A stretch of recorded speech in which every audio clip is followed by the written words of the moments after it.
공의의 하나님을 섬기고 그분의 자녀라면 어떤 것에서나 치우침이 없는 공평이 하나님의 나라에 충만해야 하는 것은 당연한 모습입니다. 하나님의 공의의 중요성은 국가를 운영하는 법에서부터 모든 사람 관계의 공정성에까지 모두 중요합니다. 함에도 하나님의 나라요 통치를 받고 있는 교회 속에서 하나님을 바르게 의식하지 못한다면 세상의 너무나 일반적인 모습이 교회 속에 있을 수 있는데, 이런 일들이 벌써 1세기에서도 있었다고 하는 것을 보면 말세지마를 당한 교회야 더하지 않겠는가 하는 생각을 해볼 수 있습니다. 늘 말하는 것이지만 가난한 자와 부자, 여기 직접적으로 거론하고 있는 것처럼 입고 꾸민 차림새는 물론 권력을 가진 사람과 그렇지 못한 사람, 잘생긴 사람과 그렇지 못한 사람 모두가 하나님 앞에서는 다르지 않은 한 영혼인데도 가진 것이나 겉으로 나타난 것으로 사람을 대하고 차별한다면 그것은 벌써 우리가 섬기는 하나님 앞에서 옳지 않은 모습이 될 것입니다. 야고보는 가난한 자와 부자가 하나님 앞에 평균케 됨을 이미 1장 9절에서 10절에 지적한 바 있습니다. 낮은 형제는 자기의 높음을 자랑하고 부한 자는 자기의 낮아짐을 자랑할지니 이는 그가 풀의 꽃과 같이 지나감이라. 그런 것들은 세상에서 지나가는 것이고 변화무쌍한 것이기 때문임도 덧붙이는 겁니다. 세상에서는 돈이 힘이 있습니다.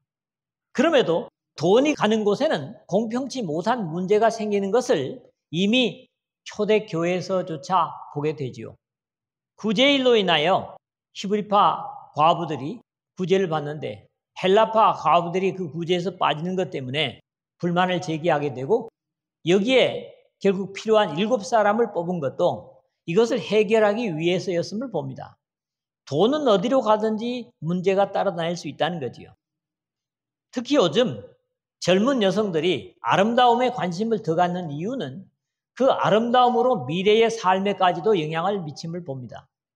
흔히 유튜브에 영상 제작하는 비디오 자키라고 하죠. VJ라고 합니다. 또 엔터테인먼트, 오락 회사들의 길거리 캐스팅이라는 것이 유명해지면서 어려서부터 예뻐 놓고 봐야 된다는 미모 지상주의 때문에 그렇지 못한 사람들은 한숨을 쉬는 그런 안타까움도 봅니다.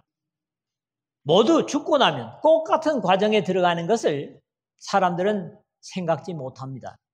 야고보는 먼저 교회 속에서의 사람을 대함에 있어서 차림새로 구별하는 옳지 못한 자세를 하나님 앞에서 죄를 짓는 것임을 직접적으로 책망합니다. 그리고 이제 다음 시간까지입니다만 13절까지 이런 자세에서 하나님과 같이 긍휼의 실천자요 심판자가 될 것을 당부합니다. 사실 하나님께서 세상과 똑같은 원리로 이치로 우리를 대하셨다면 하나님 앞에 남아있을 사람이 몇이나 있을까, 그런 생각을 하게 됩니다. 이 부분을 그래서 오늘 그리고 다음 시간에 두 부분으로 나눠서 다룰까 합니다. 첫 번째로는 1절, 2절입니다. 예수 기도를 주로 섬긴다면 이라는 제목으로 한번 생각을 하겠습니다. 우리가 예수님을 우리의 주인으로 섬기는 사람들이라면 야고보는 자신의 증거의 논점을 바꾸려고 할 때마다 내 형제들아, 1장 2절에서부터 오늘 1절에 그리고 또 14절에 3장 1절, 10절, 12절, 5장 12절 그리고 19절 8번씩이나 부른 후에 의견을 개진하는 것으로 좀 더 가까이 그리고 진지하게 접근하려는 자세를 보이고 있습니다. 여기서는 낮고 천한 죄인된 우리를 위하여 영광의 보좌를 버리시고 오히려 자기를 비워 종의 형체를 가지사 사람들과 같이 되셨고 사람의 모양으로 나타나사 자기를 낮추시고 죽기까지 복종하신 빌립보서 2장 7절 8절에 나오는 말씀이죠. 우리 주 예수 그리스도를 믿는 믿음을 가졌다면 세상적인 이치에서 사람을 대하지 않아야 한다는 부정적인 가르침을 주고 있습니다. 내 형제들아, 영광의 주 곧 우리 주 예수 그리스도에 대한 믿음을 너희가 가졌으니 사람을 차별하여 대하지 말라. 우리 주님께서 영광의 자리에서 낮아지심으로 다시 영광에 회복하신 사실을 마음에 두고 이런 당부를 주고 있는 걸로 보여집니다. 영광의 주, 곧 우리 주 예수 그리스도에 대한 믿음을 너희가 가졌으니, 사람들은 창조에서부터 하나님의 형상을 가졌고 그것이 잘못 나타난 것이 교만이라고 한다면, 예수 그리스도는 이런 죄악된 사람을 생명의 자리로 데리고 가시려고 이 땅에 내려오셨습니다. 그 예수 그리스도를 우리의 주님으로 믿는 이치에 사는 사람이라면 당연히 그런 예수 그리스도의 성품으로 역시 같은 처지의 사람들을 대하는 것이 자연스러울 겁니다. 이런 믿음의 사람이라면 모든 사람을 외모로 보시지 않고 속 사람을 보시는 그 주님과 같이 사람을 보고 대해야 할 것은 당연한 것이죠. 그런 결과가 사람을 차별하여 대하지 말라는 요청인 겁니다. 하나님은 구약에서 이새의 아들들을 보는 사무엘에게 내가 보는 것은 사람과 같지 아니하니 사람은 외모를 보거니와 나 여호와는 중심을 보느니라. 사무엘상 16장 7절 하반절에 하셨고, 복음의 완성인 이 신약 시대에도 역시 다르지 않으심을 수없이 확인해주고 있습니다. 이는 하나님께서 외모로 사람을 취하지 아니하심이라. 로마서 2장 11절, 그리고 사도행전 10장 34절이나 에베소서 6장 9절, 그리고 골로새서 3장 25절 같은 데도 하나님은 절대로 외모로 사람을 취하시지 않는다 했는데, 그럼에도 그 하나님을 믿고 순종하며 산다는 사람들이 겉모양만 보고 그 사람을 대하는 자세라면 예수 그리스도와는 관련이 없는 세상 사람들과 별반 차이가 없는 겁니다. 만일 너희 회당에 금가락지를 끼고 아름다운 옷을 입은 사람들이 들어오고 또 남루한 옷을 입은 가난한 사람이 들어올 때에 2절에 그랬는데, 형태를 이제 설명하고 있습니다만 이 내용은 주님께서 누가복음 16장 19절 이하에 부자와 나사로의 비유를 드신 내용과 거의 다르지 않습니다. 여기에서 가장 극명한 차이의 사람의 외모를 거론하고 있습니다. 사실에 있어서는 금가락지를 끼고 아름다운 옷을 입은 사람들은 신앙하는 것이 쉽지 않습니다. 아쉬울 게 없으니까요. 대개의 경우 형편이 어렵고 힘겨운 사람들이 더 하나님을 찾는 것이 쉬운 것이 사실이고, 부유한 사람이 회당을 찾는 것이 드물기 때문에 더 환대로 맞을 수도 있었겠다, 그런 생각을 합니다. 그럼에도 하나님은 보이는 사람의 가치보다는 그 속에 가지고 있는 영혼을 더 귀중하게 보시기 때문에 차별을 가지고 대하지 않으십니다. 그런 이치를 이해할 수 있는 것이 낙타가 바늘기로 들어가는 것이 부자가 하나님의 나라에 들어가는 것보다 쉬우니라. 마태복음 19장 24절에서 공간복음에 다 기록을 하고 있지만은, 사람으로는 할 수 없으되 하나님으로서는 다 하실 수 있느니라.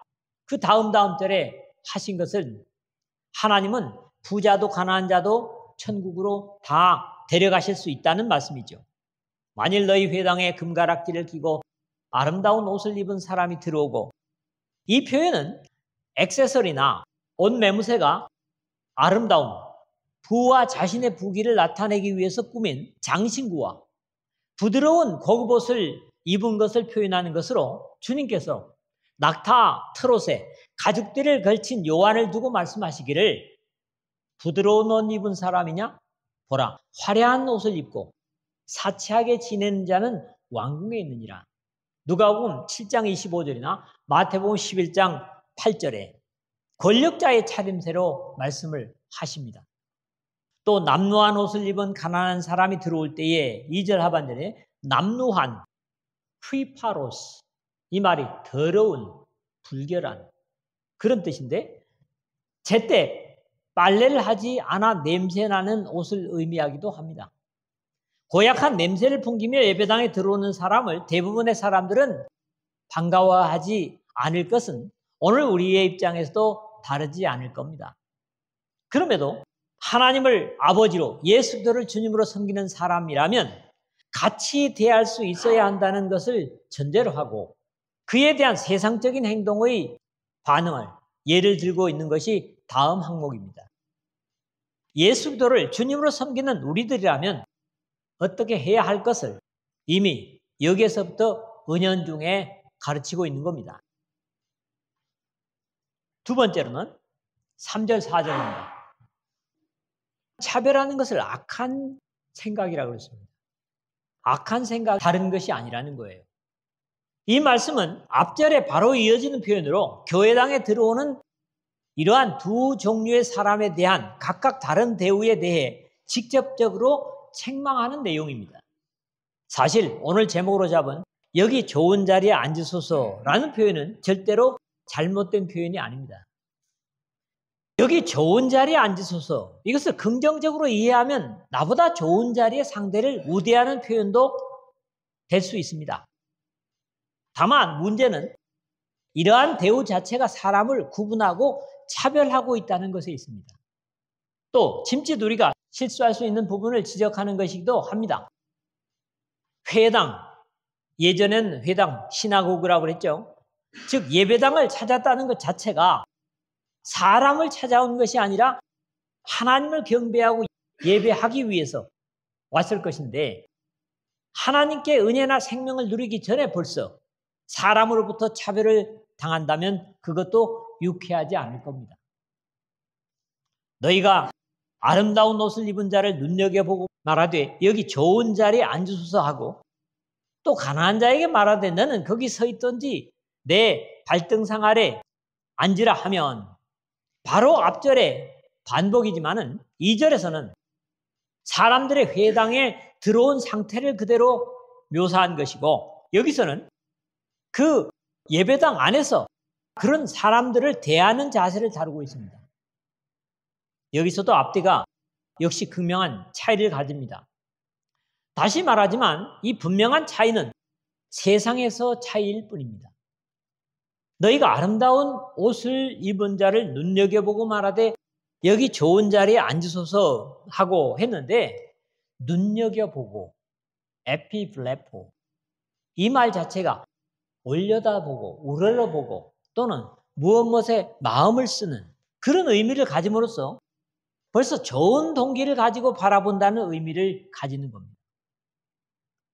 또 여기 좋은 자리에 앉아서 칼로스라는 말은 잘 알맞게 적당하게 좋은 자리에 앉아서 한 것은 그 보이는 부유함에 어울리는 자리를 구원하는 자세를 말하는 겁니다. 여기에 비해 또 가난한 자에게 말하되 너는 거기 서 있든지 내 발등상 아래 앉으라 하면 한 것은 앞에 사람과는 너무나 차이를 두는 자세를 의미합니다. 적어도 두 가지 정도에서 이를 생각할 수 있을 것인데 한마디로 표현하면 너 멋대로 해. 좋은 의미가 아니라 너 있고 싶은 데 있어. 본래적인 의미를 이해한다면 예배당의 끝이나 구석진 데 있어라 라는 표현이지만 내 발등상 아래 앉으라는 표현은 마치 자신이 전쟁터에서 잡아온 포로를 대우하는 그런 표현입니다. 우리는 다 나는 저렇게 안 했어 할 수 있지만 우리가 처음 예배당에 오는 사람들에게 무성의한 것은 이와 다르지 않습니다. 어떤 교회들은 지나칠 정도로 부담스러워할 정도로 친절을 베풀기도 하지만 우리는 사실 너무 무성의한 부분이 없지 않습니다. 여기 두 군데 모두 하고 하면 앉으소서 하고 앉으라 하면 모두 행동을 의미합니다. 너희끼리 서로 차별하며 악한 생각으로 판단하는 자가 되는 것이 아니냐 4절인데 2절과 3절과 같이 가난하고 어려운 사람이 예수 그리스도의 은혜를 바라고 교회당에 찾아왔는데 이렇게 벌써 사람으로부터 차별을 당한다면 얼마나 서러울까 생각해 볼 수 있습니다. 하나님은 어느 사람에게나 차별이 없으십니다. 로마서 3장 22절이나 10장 22절이죠. 그럼에도 사람은 이렇게 보이는 것에 차별하는 일이 적지 않습니다.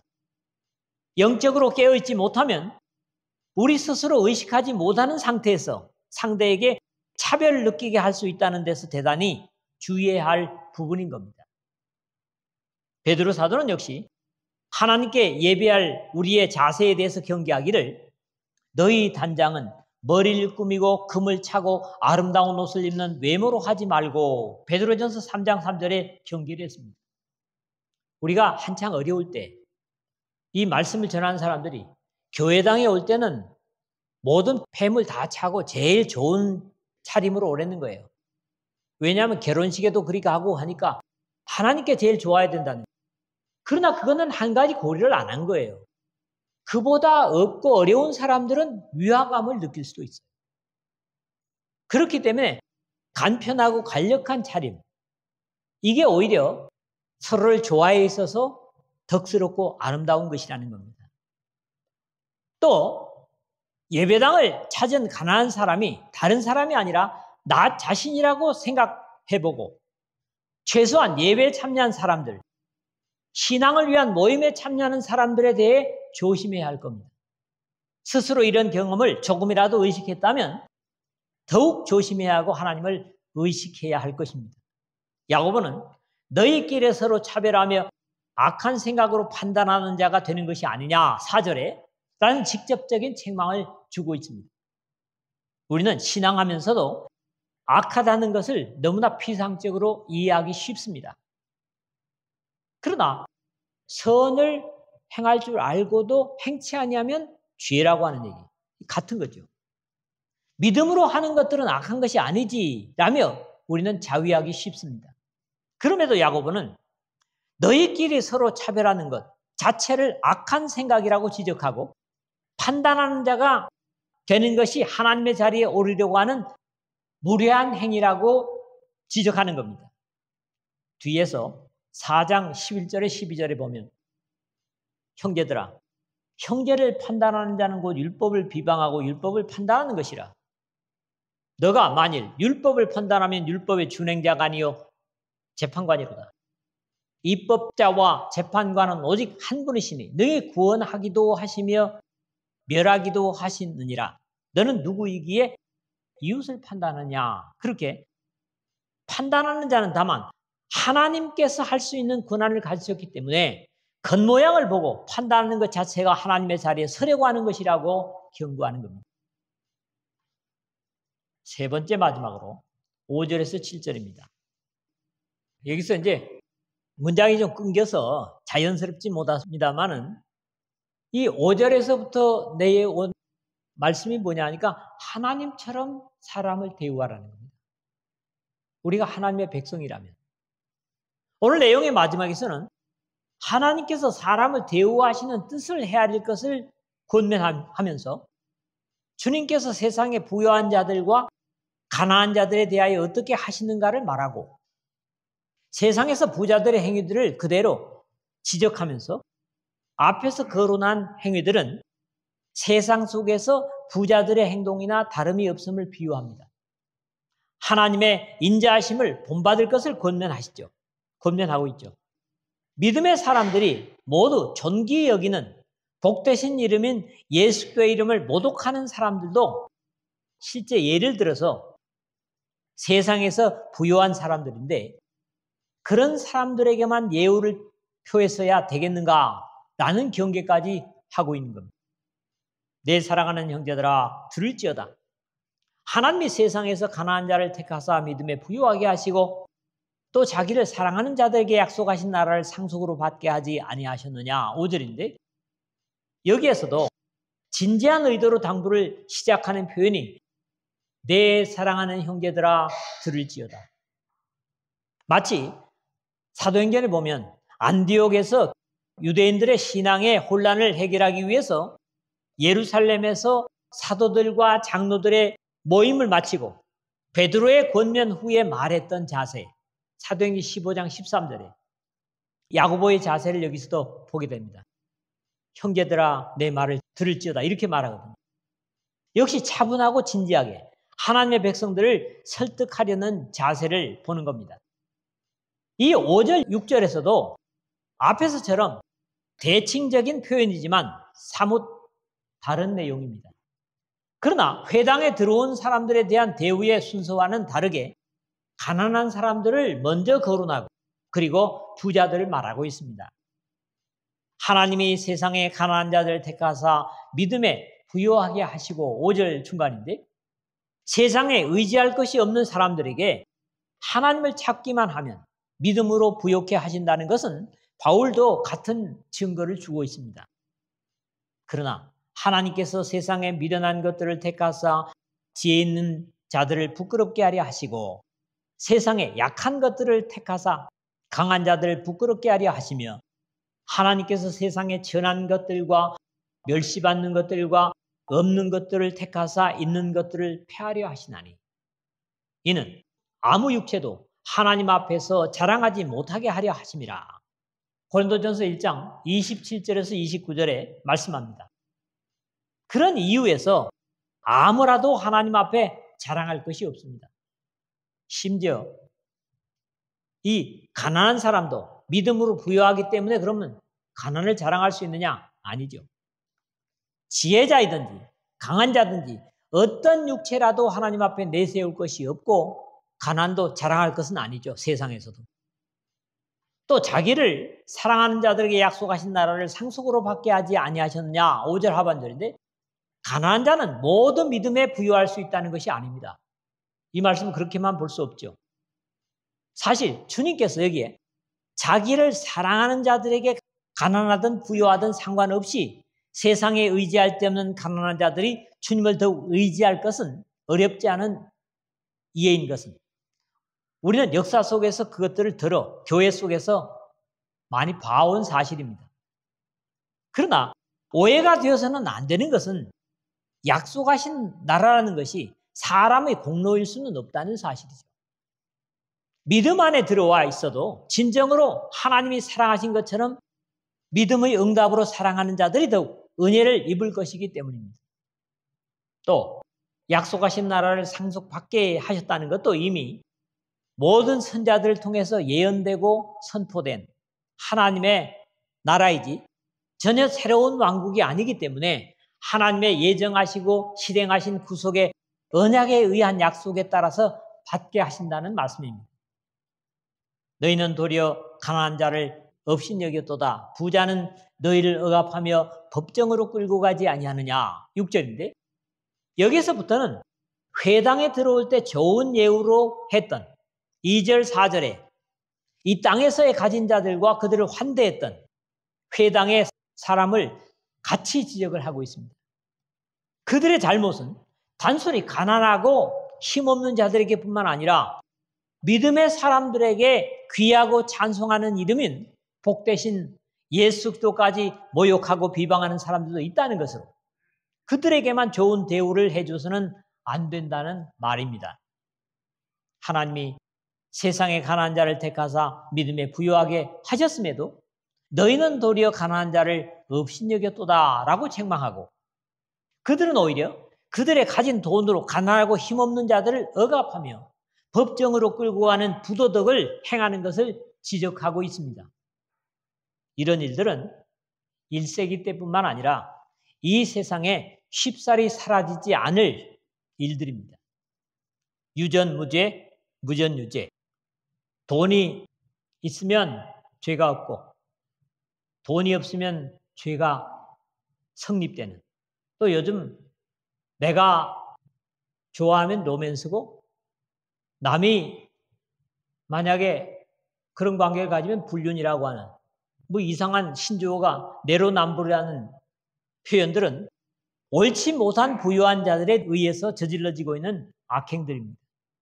더욱더 심각한 저들의 정죄받을 이유는 오늘 본문의 마지막 구절인 그들은 너희에게 대하여 일컫는 바 그 아름다운 이름을 비방하지 않느냐 7절의 지적입니다. 앞에 것들이 부자들의 사회적인 박해로 모든 것을 주님께 맡긴 기도인들을 오히려 업신여기고 괴롭힌 일이었다면 여기선 더욱 진전해서 신앙적 부분에서의 저들의 횡포를 지적하고 있는 겁니다. 너희에게 일컫는 바 그 아름다운 이름이란 믿음의 사람들은 한결같이 예수 그리스도의 이름을 자랑하고 선전하고 찬양하는 이름 아닙니까? 그럼에도 그들은 그 아름다운 이름을 비방하지 아니하느냐 했는데, 이게 뭔 얘기, 뭐 야고보에게는 뭔 얘기겠지만은 성경에 있는 얘기죠. 사울이었던 바울조차도 고백하는 대로 또 모든 회당에서 여러 번 형벌하여 강제로 모독하는 말을 하게 하고, 그들에 대하여 심히 격분하여 외국 성에까지 가서 박해하였고, 사도행전 26장 11절에 바울이 사울일 때 예수를 몰랐기 때문에 회당마다 쫓아다니면서 예수 믿는 사람들에게 예수를 모독하게 강제로 말을 시켰다는 얘기를 고백하고 있는 겁니다. 1세기 당시에는 주로 기도인들을 박해하는 유대인들이 행했던 불경건이었습니다. 이렇게 사람에 대한 모든 죄는 사유함을 받을 수 있어도 거룩하신 주님의 이름을 모독하는 것은 절대로 사유할 수 없는 것은 그대로 성령 회방죄가 되기 때문에 용서받을 수 없을 것임에도, 무지한 불신의 사람들은 하나님에 대한 두려움을 모르기 때문에 이런 악을 행하는데 두려움을 갖지 않는 겁니다. 말씀을 맺습니다. 우리 믿음의 사람들은 한결같이 공평하신 하나님을 찬양하고 예배드립니다.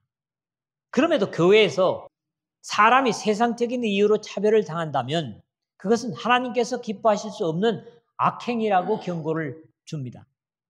물론 사람들의 믿음의 깊이를 볼 수는 없다고 할지라도 겉으로 나타나는 것으로 사람을 차별한다면 신앙 속에 있어서 그것은 불신에 못지않은 악행이 될 것입니다.